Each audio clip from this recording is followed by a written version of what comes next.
2010 A350 rear-wheel drive, doing AC compressor here. So a couple of points just wanted to show real quick. So these are two compressors, one and one. So anyway, this is the original that came from the vehicle. This is the replacement unit. This is used, but it's obviously much better looking. All right, so now I put a little bit of oil and dye, right? And when I turn this particular compressor,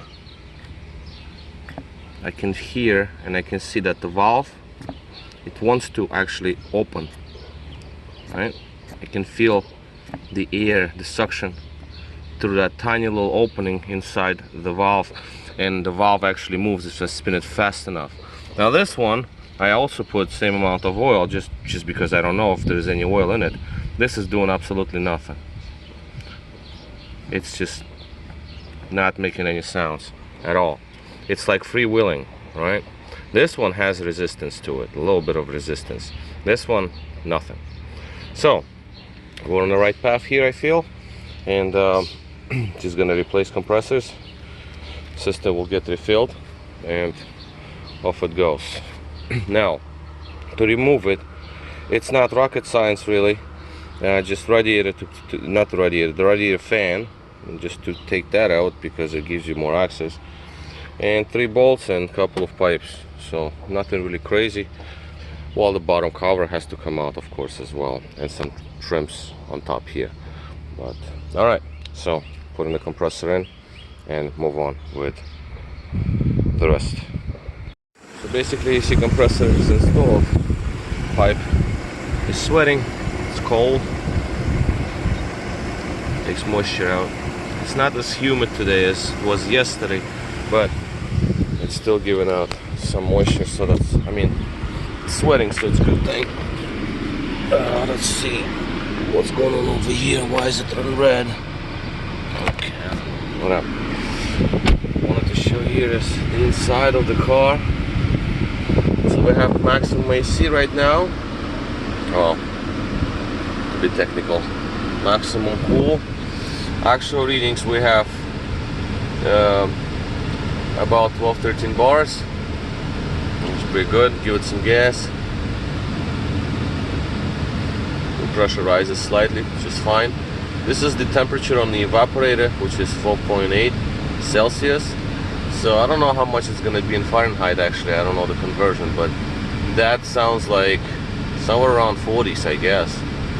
If I were to guess, it's 0 is 32, so yeah, like 40 or something, and that's at maximum AC. Outside temperature is 36 Celsius, which is not right because it's you know, I'm not moving. If I would be moving, then the outside temperature sensor probably would show less, because it's actually not 36.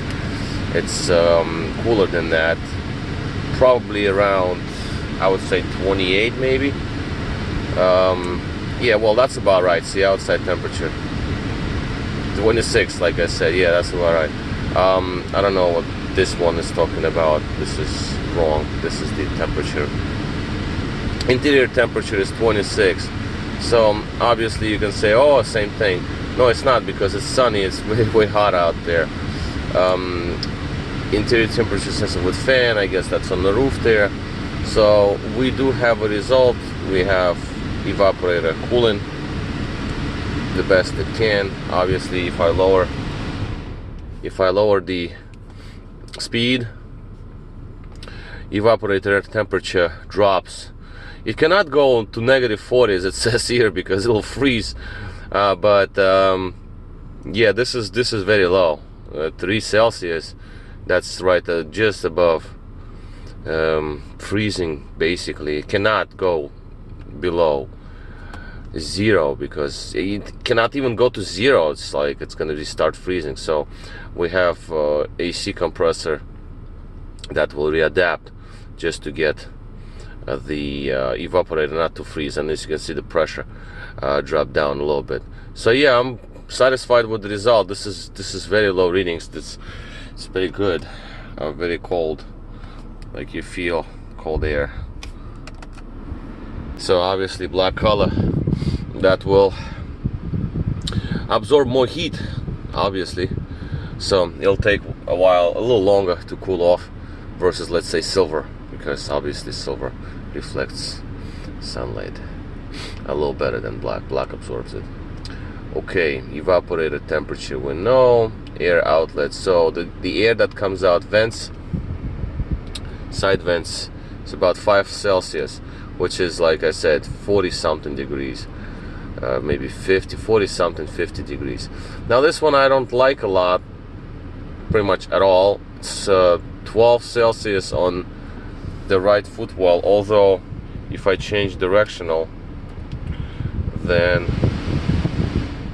it cools off. If I go down to feet, it cools right off. So I don't know why this particular sensor in this lower footwell on the passenger side is a little higher, warmer than on the driver's side. I guess, yeah, but it feels pretty cold. Maybe the sensor is dirty or something. But in any event, it doesn't really matter. It's just, it works fine.